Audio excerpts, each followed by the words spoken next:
দল বিরোধী কাজের জন্য ফিরাদ হাকিম, অরূপ বিশ্বাস, অরূপ রায়, জাভেদ খানকে শোকজ করল কালীঘাট তৃণমূল। রথিন ঘোষ, বিপ্লব মিত্র, স্নেহাশিস চক্রবর্তী, সাবিনা ইয়াসমিনদের শোকজ করল কালীঘাট তৃণমূল। দল বিরোধী কাজের জন্য শোকজ করল কালীঘাট তৃণমূলের শৃঙ্খলা রক্ষা কমিটি।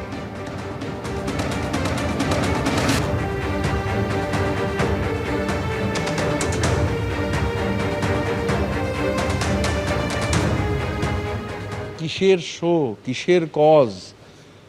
একটা সংগঠন আছে বলে দাবি করেন, আমরা বলি সং আছে, গঠন নেই। ধরুন কমিটি ঘোষণা হচ্ছে দুপুরবেলা, যাদের নাম ঘোষণা হচ্ছে তারা বিকেলবেলা বলছেন তারা নেই। ধরুন কমিটি ঘোষণা হচ্ছে সকালবেলা, তার আগের দিনই মানে সকালে যাদের নাম ঘোষণা হচ্ছে তার আগের দিনই দিল্লি চলে গেছেন।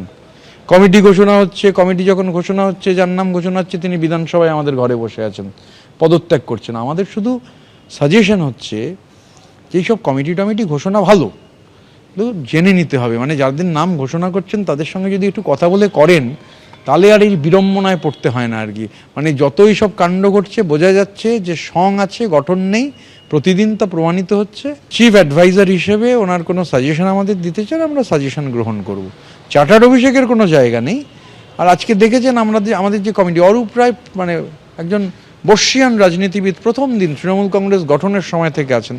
অরূপদা আমাদের chairperson national working committee, Shri Firhad Hakim, Shri Arup Biswas, Shri Rathin Ghosh, Shrimati Sabina Yasmin আমাদের ভাইস প্রেসিডেন্ট, আমাদের ট্রেজারার শ্রী আকরুজ্জামান, আমাদের জেনারেল সেক্রেটারি শ্রী জাভেদ আহমেদ খান, শ্রী বিপ্লব মিত্র সহ আমরাও আছি।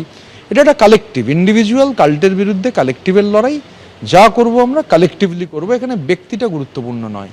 মানে ব্যক্তির বিরুদ্ধে, পরিবারবাদের বিরুদ্ধে আমাদের লড়াই। এবং আজকে মানে এরপরে যখন দেখবেন, মানে আজকে পাহাড় থেকে সাগর অবধি তথাকথিতভাবে মানে ফেসবুকে পোস্ট করে যাদের সরিয়ে দেয়, সিংহভাগ মানে যারা সভাপতি ছিলেন কদিন আগেও সবাই এসেছিলেন। ন্যাশনাল ওয়ার্কিং কমিটি আজকে অ্যানাউন্স করা হয়েছে। ন্যাশনাল ওয়ার্কিং কমিটি ছাড়া বাকি কারোর অধিকার নেই কাউকে শোকজ করার। কাজেই কে শোকজ করলো কে করলো না এটা এখন কোনো মানে রাখে না। ন্যাশনাল ওয়ার্কিং কমিটি যেটা ডিসাইড করেছে সেটাই বৈধ, বাকি অন্য সব কথা অবৈধ।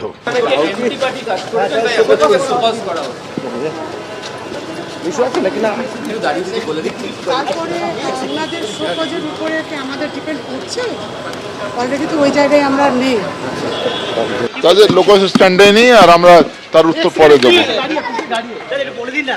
বললাম তো লোকাল স্ট্যান্ডে নেই, ওই করতে পারে না। আমরা কিন্তু তার উত্তরটা পরে দিয়ে দেবো, জানিয়ে দেবো।